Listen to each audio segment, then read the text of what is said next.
যারা ফ্যাসিবাদ বিরোধী আন্দোলনে নেতৃত্ব দিয়েছেন সেই সমস্ত সকল শক্তিকে ঐক্যবদ্ধ থাকার আহ্বান জানিয়েছেন। আজকে এই আন্দোলনকে যারা বিতর্কিত করতে চায় তারা কিন্তু প্রকারান্তে ফ্যাসিবাদকে উস্কিয়ে দিচ্ছে এবং তাদেরকে সহযোগিতার সামিল হয়ে যাচ্ছে তাদের এই আচরণের কারণে। বিগত 17 বছরে অসংখ্য বিএনপি নেতারা এম ইলিয়াস আলী থেকে আরম্ভ করে অসংখ্য নেতারা গুম হয়েছে, খুন হয়েছে। আমাদের নেত্রী দেশনেত্রী বেগম খালেদা জিয়া 6 বছর অন্যায়ভাবে নেত্রীকে জেলে রাখা হয়েছে। অসংখ্য আলেম ওলামাদেরকে হত্যা করা হয়েছে। আজকে এই আন্দোলনে বিএনপি এক সংগঠন, যে সংগঠনের 5 শতাধিক ছাত্র দল, যুব দল, স্বেচ্ছাসেবক দল, শ্রমিক দল নেতা কর্মীরা শহীদ হয়েছে। সেই আন্দোলনের 1 বছর আজকে প্রায়। এই 1 বছরে যদি আমরা দ্বিধা বিভক্ত হয়ে যাই তাহলে যারা শহীদ হলেন, যারা রক্ত দিলেন, তাদের রক্ত কিন্তু প্রশ্ন করবে এই জন্য কি আমরা শহীদ হয়েছি, এই জন্য কি রক্ত দিয়েছি। বাংলাদেশের মানুষ ফ্যাসিবাদের বিদায় হয়েছে, গণতন্ত্র সামনে আসবে, এটাই কিন্তু স্বাভাবিক। আজকে ছাত্র জনতা রক্ত দিল, তাহলে সেই জনতাকে, সেই জনগণকে আজকে কেন ভয় পাচ্ছেন? নির্বাচন দিতে কেন ভয় পাচ্ছেন? কেন নির্বাচন নিয়ে বিতর্ক তুলছেন? এই দেশের মালিক হচ্ছে এই যে দেশের জনগণ। জনগণ নির্ধারণ করবে কে রাষ্ট্র পরিচালনা করবে।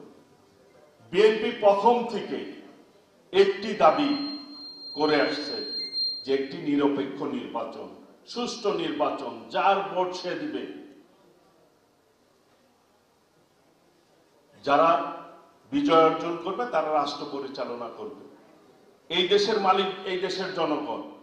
সেই ব্যবস্থার বাইরে যখনই কেউ দেশ পরিচালনা করতে গেছে তখনই কিন্তু জনগণের বিপক্ষে অবস্থান হয়েছে তাদের, এবং তাদের মধ্যে স্বৈরাচার মানসিকতা বৃদ্ধি পেয়েছে। শেষ পর্যন্ত জনগণের আন্দোলনে তারা বিদায় নিতে বাধ্য হয়েছে। হোসেন মোহাম্মদ এরশাদ, সর্বশেষ খুনি শেখ হাসিনা, ফ্যাসিস্ট হাসিনা। কাজে এই গণতান্ত্রিক প্রক্রিয়া ধারাবাহিকভাবে চলমান থাকতে হবে। এই দেশটি আমাদের সকলে মিলেই গড়ে তুলতে হবে। কাজে আমি আহ্বান জানাবো দ্বিধাদ্বন্দ্ব এবং এই আন্দোলনকে নিয়ে কোনো বিতর্ক না করে সকলে মিলে ঐক্যবদ্ধভাবে আগামীর বাংলাদেশ গড়ে তুলতে হবে। আগামীর বাংলাদেশ হবে গণতন্ত্রের বাংলাদেশ। দেশনেত্রী বেগম খালেদা জিয়া, দেশনায়ক তারেক রহমানের নেতৃত্বে ইনশাআল্লাহ নির্বাচন হলেই আল্লাহর রহমতে দেশনায়ক তারেক রহমান এই দেশের প্রধানমন্ত্রীর দায়িত্ব গ্রহণ করবে আল্লাহর রহমতে। এই নির্বাচনে অনেকেই বলেন যে নির্বাচন হলেই একটি দল ক্ষমতায় আসবে, জনগণ যাকে চাবে সেই ক্ষমতায় আসবে। জনগণের আস্থা, বিশ্বাস বিএনপির প্রতি আছে, বিএনপিরও জনগণের প্রতি আস্থা বিশ্বাস রয়েছে। কাজেই আগামী দিনে আমরা সন্ত্রাস মুক্ত, নৈরাজ্য মুক্ত, চাঁদাবাজ মুক্ত সমাজ চাই সকলে।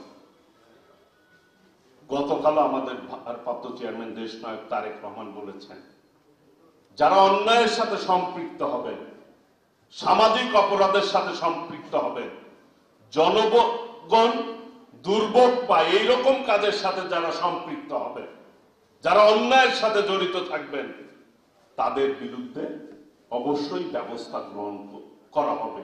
ইতিপূর্বেও এই অপকর্ম যারা করেছে তারা কিন্তু দলে থাকতে পারেন না। কাজে আগামী দিনে আমরা জনগণের পাশে থাকব, যে কথাটি আমাদের ভারপ্রাপ্ত চেয়ারম্যান বলেন, জনগণের সাথে থাকুন, জনগণকে সঙ্গে রাখুন। ইনশাল্লাহ বিএনপি জনগণের দল, আর জনগণ বিএনপিকে ভালোবাসে, বিএনপিও জনগণকে ভালোবাসে, জনগণকে নিয়ে পথ চলতে চায়। এই আশাবাদ ব্যক্ত করে সকলেই আমরা ঐক্যবদ্ধভাবে আগামী দিনে পথ চলব এবং নিরাপদ দেশ গড়ব।